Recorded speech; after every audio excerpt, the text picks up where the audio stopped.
Hello and welcome to the Fabulous at 50 podcast, celebrating a vibrant global community of women over 50 through entertaining interviews that will inspire, educate, and empower. Your host, Joanne Neweduk, was born to nurture and promote vibrance. Joanne is both the Community Director for Calgary, Canada, and oversees the global operations for Fabulous at 50. As an oncology nurse, integrative practitioner in multiple modalities, life skills mentor, and manager, Joanne moves people from challenging situations to positive outcomes through the use of her innate gifts and learned skills. Here's your host, Joanne Neweduk. Hello, everyone, and welcome to today's episode of Fabulous at 50. And today I am here with a woman that I met several years ago at an event there was a community event, a leadership conference for the belief reparenting technique that we both use within our businesses and we both have used to transform our lives. When I met this woman, she was just this ball of energy and just exuded comfortable in her body. She was willing to have these amazing conversations about sex and sensuality and owning our bodies. And I was just so drawn into her energy. So I am thrilled to have you here, Vireo. Welcome, welcome. Thank you so much, Joanne. Thank you for that beautiful introduction. And I have to say, when I met you as well, I was just like, I want to know this woman better because I just loved your vibrant energy, your zest for life and for learning, and just such a beautiful heart open. So I was super excited to connect as well. So thank you so much. Oh, well, I so appreciate that. I think it was a mutual, wow, you're really cool. And there's so much I want to cover in this next half hour. So I'm going to put it out there right away that for this next chat, we're going to be talking about you and the woman behind your business and your success and what you run and touching base on that. But I would love to invite you for a future interview where you and I can talk more about what do you actually offer women, because it's pretty cool. We'll go into more depth, and that'll probably be, housed in the membership site on the for the Fabulous at 50 members. But let's start off with the question that I pretty much start all of these interviews, because it opens up conversations so amazingly. How did you celebrate turning 50? What was going on in your life, or what shifted around that time in your life? That's very interesting because 50 was a massive change for me. My birthday is 2 days after the new year, January 3rd. So I always used to joke that people were either broke, hungover, out of town, or just done socializing. And so very typically, usually people forgot my birthday. So I actually decided on my 50th, when I turned 50, to actually do what I wanted. So I called a girlfriend and we actually took a road trip together. Nice. And I wanted to do something that was drawing me inward and drawing me more into connection with myself. My marriage at the time, that I've since left shortly after that, of 17 years was very, in a broad stroke, very dissatisfying, very dysfunctional. There was lots not good with it. So I decided to go on this road trip to Calgary, actually, with yeah. And we went and we saw, and I saw an intuitive. She doesn't like to call herself a psychic because that word has been so misused. This beautiful intuitive, and my friend scribed for me during my session. And it was just a real opportunity to look at my life. Who am I? Where am I going? What am I doing here? What the hell's going on? And we met up with I met 2 new women that day. We went out for a beautiful dinner. And it was just, all of the women were blessing me with gifts or compliments. And like I said, a couple of them were new. I also went to a gem store. I don't remember the name of it, in Calgary. And when I told the owner that it was my birthday, he gifted me this beautiful, it's like a special kind of Chinese tiger's eye, and it was like this reddish, vibrant color, like root chakra. And so much of my life and my root chakra was transforming. So it was a real choice to direct my own birthday instead of waiting for somebody else to do something for me, which is kind of crazy that I waited till then. But anyway, it's a pretty big shift. No, I recognize that I was always the person for myself that was out there celebrating other people. And then it was like, okay, is anyone going to celebrate me? And it's a hard situation to be in because you don't want to get into the pity party. But yet it feels good when somebody wants to sell, even if they just say, hey, happy birthday, right? Or if the person you're looking for isn't the ones, even if everyone else is celebrating you, if that one person, in this case might have been a husband that was about to not be anymore, was not recognizing you. It's a really interesting dynamic. So I honor you that when we shift and we just take ownership for our own happiness and draw people in, it will naturally grow from there. And so what you were saying, I know where you are now, which is super exciting. But for you to be talking about back then, you were questioning all of this, where I'm going and what am I doing? So obviously, after you turn 50 and where you are now, some major things have transformed. Like, can you share a bit about that? What are you most proud of accomplishing or stepping into in your 50s that maybe you wouldn't have even dreamed about way back when? Yeah, I stepped into a lot. I really stepped into trusting my own self, my own intuition, and my own connection with source, God, universe, whatever you want to call that, infinite wisdom. And I made some drastic changes that shocked a lot of people in my life. I did leave my marriage. Leaving my marriage, and I moved up north. So I've been living in a little cabin on the lake in northern Alberta, and I'm the running water. So that was one really big Say shift. that again, because that's hard. You have no running water, right? Yeah, I'm the running water, and I really returned more to nature. A lot of mindfulness and really diving deeply into my own practices. And then just a lot of prayer, like, okay, God, universe, what's next? What do you want from me? Use me, And I ended up in Thailand, studying sacred sexuality. And, at the time when I did end up there, it wasn't an instant process. It was, I was 55 when I went to Thailand. And when I went there, I'd already been studying sexuality for like 15, 20 years, trying to save my marriage. And instead it became my own awakening. But what was interesting was when I landed in Thailand, I actually felt like I was in kindergarten in terms of sexuality. Oh, really? Like as far as learning, like studying? Wow. Yeah. So hold on. I'm just going to back up the bus. Most of us, we had our junior high education on the mechanics of sex. I'm just going to put it bluntly, like every animal kind of does that. But very, very few of us even study anything about sensuality and sexuality. And there is a big difference between the two, right? And I know that people often don't know, but you're telling me that you studied for about 15 years and then you went to this new place of study and you felt like your level was at kindergarten. I don't know what that says about us. Like, are we preschool? Like, tell me more about this. Well, so let me backtrack as well, because so if that's all right with you, I think it would be worth me giving a little bit of background. So I'm going to be super vulnerable right now. I used to lay under the covers after having sex, trying to have lovemaking, but it was more like sex with my first husband. So I tell this all in confidence.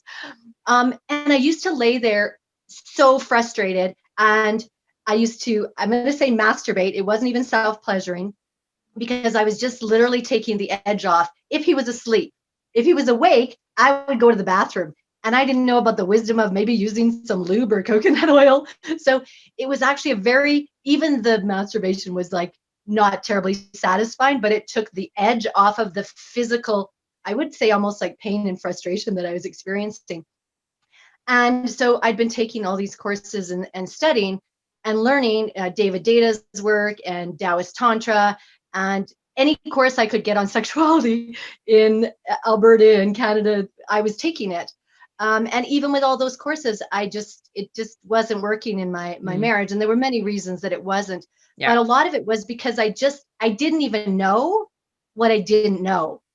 Yeah, that's a good point.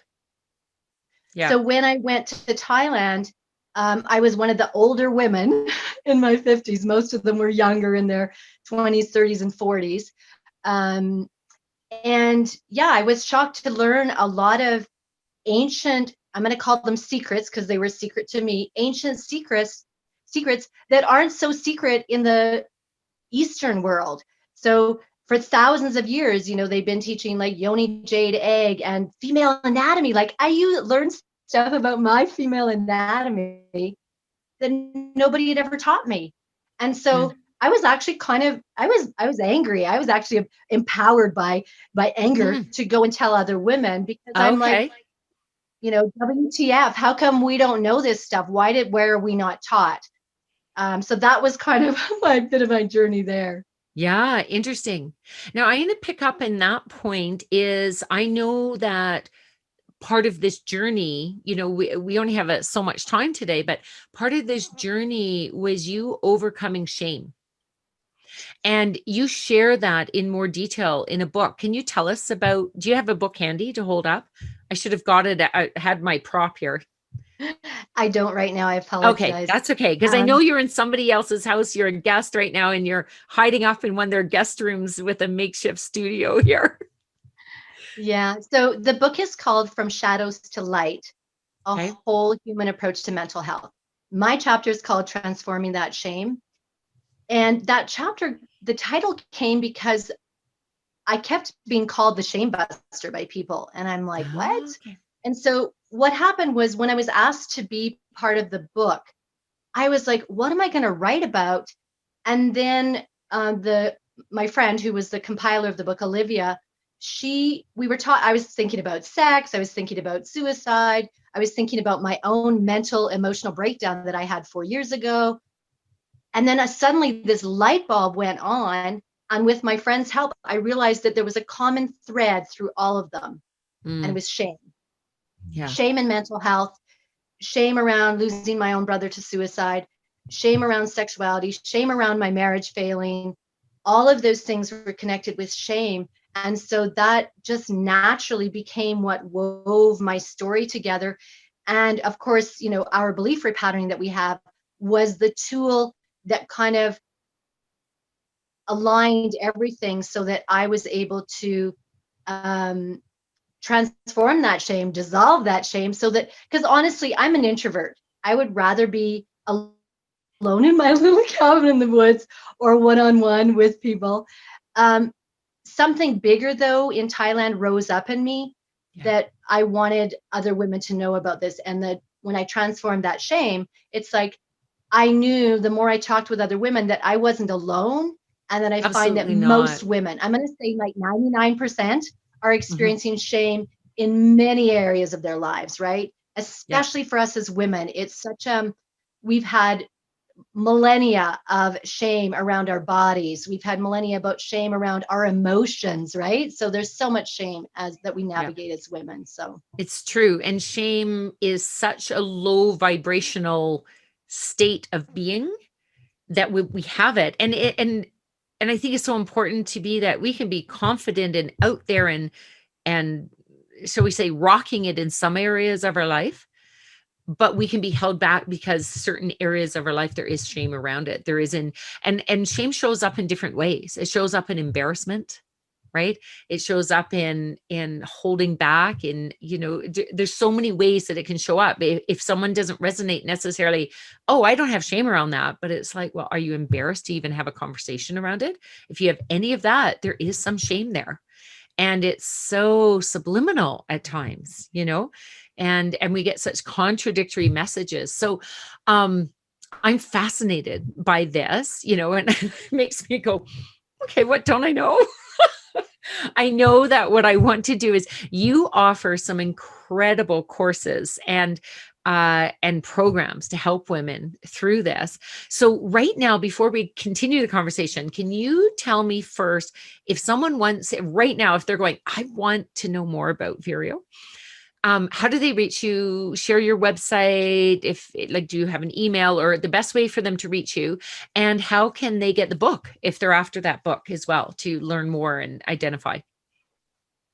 Yeah, so probably the best way, there's a couple ways. They could go to my website, dancingpleasuregoddess.ca, dancingpleasuregoddess.ca. My training is in Kundalini dance. That was part of my awakening before 50 and moving into 50. And it's And called there's a Kundalini dance. Kundalini dance, and So it's an you use ecstatic. movement and dance to move the energy and come. Okay.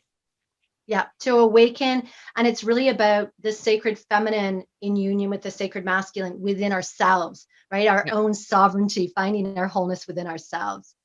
And then your other question. So the book right now, probably the best way, I'm intending to have, because of COVID, of course, I couldn't have the launch party that we wanted. I do have books in Edmonton for those people who live in Edmonton, although I only have them for a short bit. So probably, as I'm taking off on a journey here soon. Yes. I want to hear But they about can go that. to Amazon, amazon.ca. They can order a book on amazon.ca, or they can wait until I'm back from Portugal and I have a book signing. I am planning to have a book signing Awesome. in Edmonton. Maybe But one in since Calgary. anyone could be listening to this all around the world, we're a global community of women. So amazon.ca, is it on .com as well? Yes, Okay. amazon.com. So And go to since the it's Amazon in your country or .com.ca, depending on where you live, and look up Shadow to Light. And it's a from compilation from shadows to light, a from whole Shadows human to approach Light. to mental health. And then the other way, Yeah. I have an international women's group. It's women only, and it's called Sacred Pleasure Path Sisterhood. Sacred Pleasure Path And part of Sisterhood. that, That's open part to of your all group, women. you do some awesome offerings, some free and live that I learn something every time. And if we're in that group, that's also where you would share if you have an upcoming event coming on, right? Absolutely. Yeah. I And know it's a that this really past safe summer, space. oh, sorry, go ahead. It's a really safe and sacred space Mm, because, in a public setting on Facebook, we can't talk about intimacy, sensuality, sexuality, femininity as women. Um, so it's a safe and sacred space. They do need to answer 3 questions in order to come into the group. Otherwise, I yeah. won't let them enter. Part of that is to create a safe and sacred space for all the women in the group. Part of it is so I Yeah. know what women want. Yeah. So, yeah. Yeah. And it's a private group, like whatever posts go in there are only seen by the other women in that group, correct? Yeah. Absolutely. Yeah. Which is fantastic. We need those. I know with Fabulous at 50, we've had some different Ask the Expert panels. We've had some different conversations. I had some grand ideas for a retreat, and definitely part of that would be having these types of conversations. And I know the women want to talk about it, especially as we get into our midlife, shall we call it. We go through menopause and our hormones shift. And, we have things that come up that, aren't pleasant or people are uncomfortable to talk about, whether it's stress incontinence, that's not very sexy. It doesn't feel very sexy. We can have dryness and, libidos can go down, but having conversations, and there's so much to know about. Some of it is just keeping yourself healthy. Some of it is about what you're eating. I think the biggest message that both of us have is that we can have satisfying sensual and sexual relationships and intimacy throughout our whole life. We should be able to, into our 90s. And so I think there's a really good collaboration here. And I know that you and I were talking about how your organization and the Fabulous 50 organization absolutely dovetail well together to have these conversations.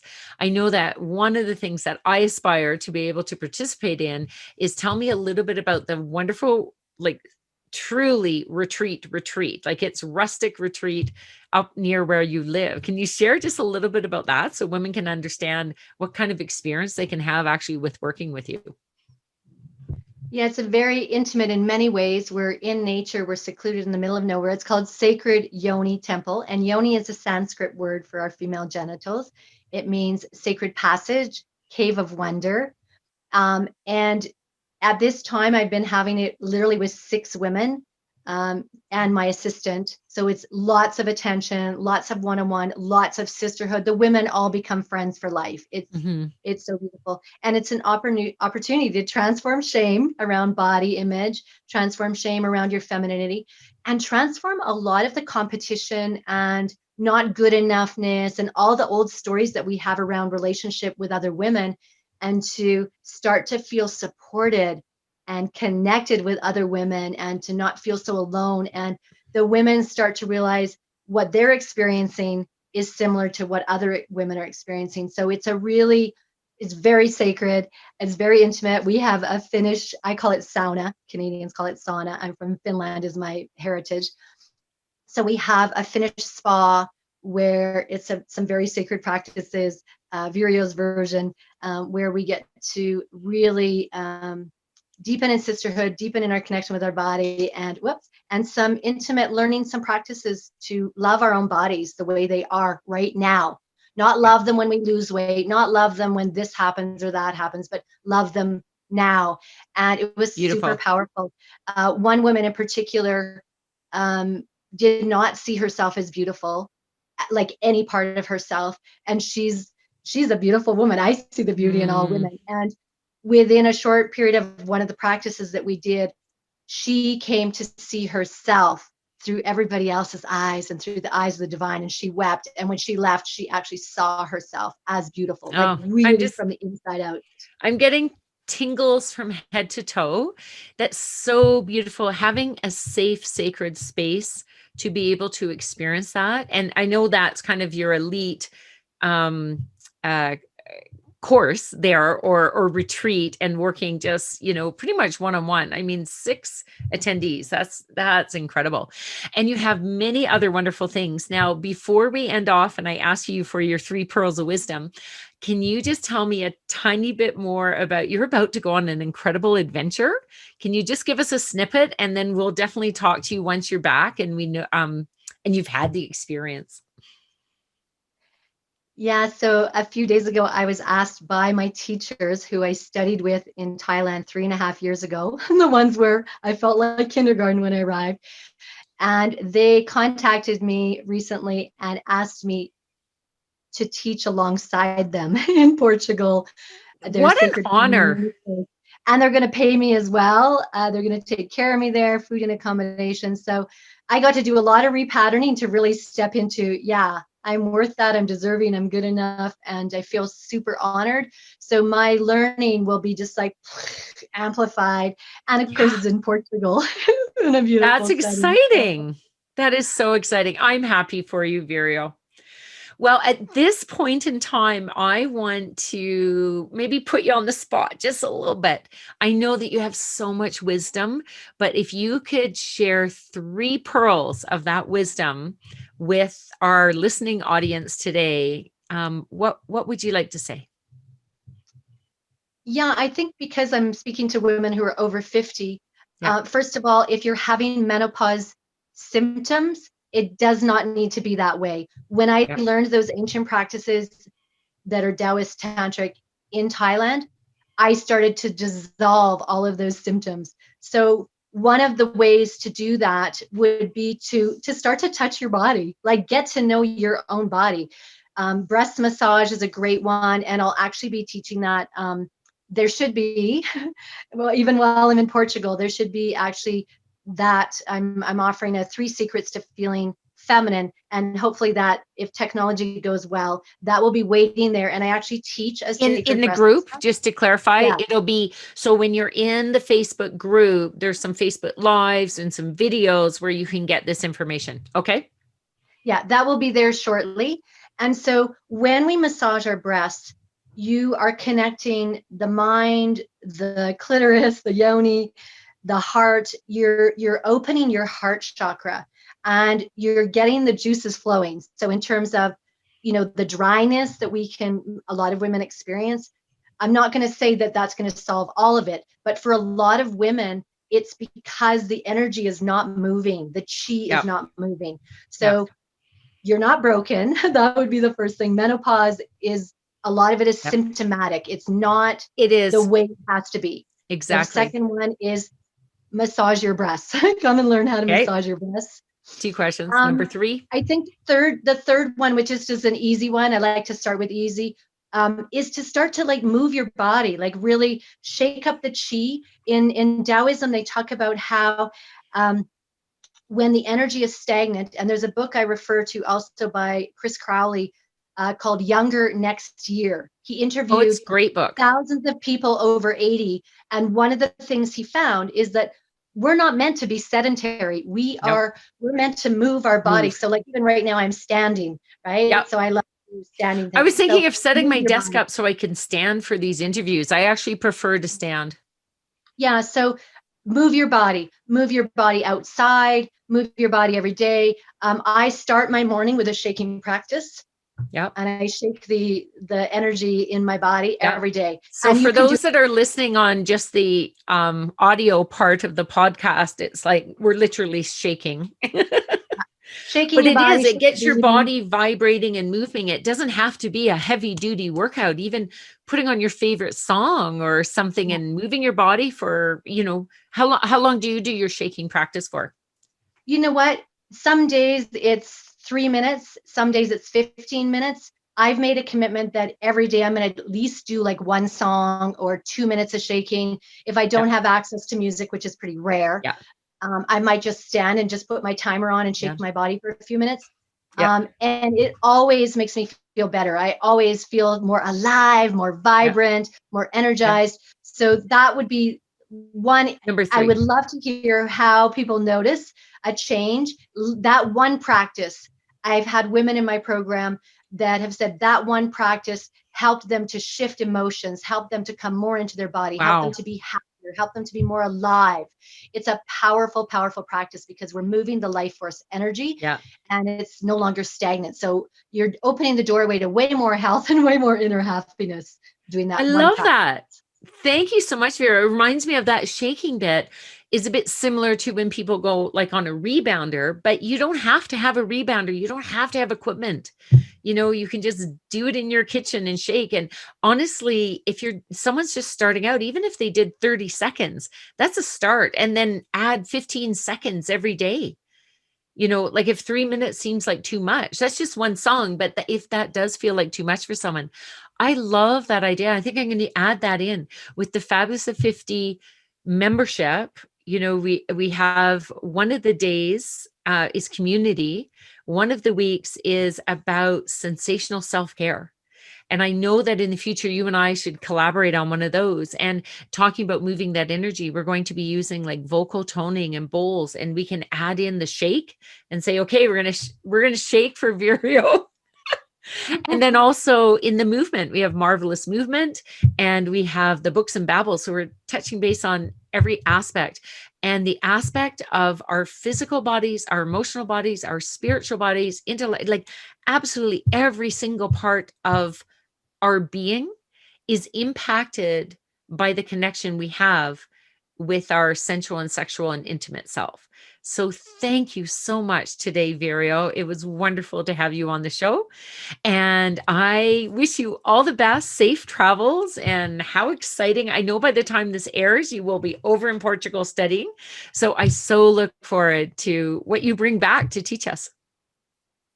Thank you so much, Joanne. And I look forward to our collaborations in the future and serving the women. That's fantastic. Now, whether you're watching us on YouTube or on some other podcast platform, in the show notes, you should be able to find the ways to get in touch with Vireo and join her group. You'll find me in there once in a while commenting on things. It's wonderful. And of course, I so invite you to become a member with Fabulous at 50.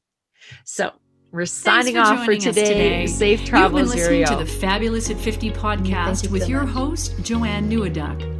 Join us again for more inspirational interviews on topics that matter to you. If you like what you've heard on today's episode, check out the liner notes, or to learn more about this vibrant community that celebrates women over 50, please visit fabulousat50.com. That's www.fabulousat50.com.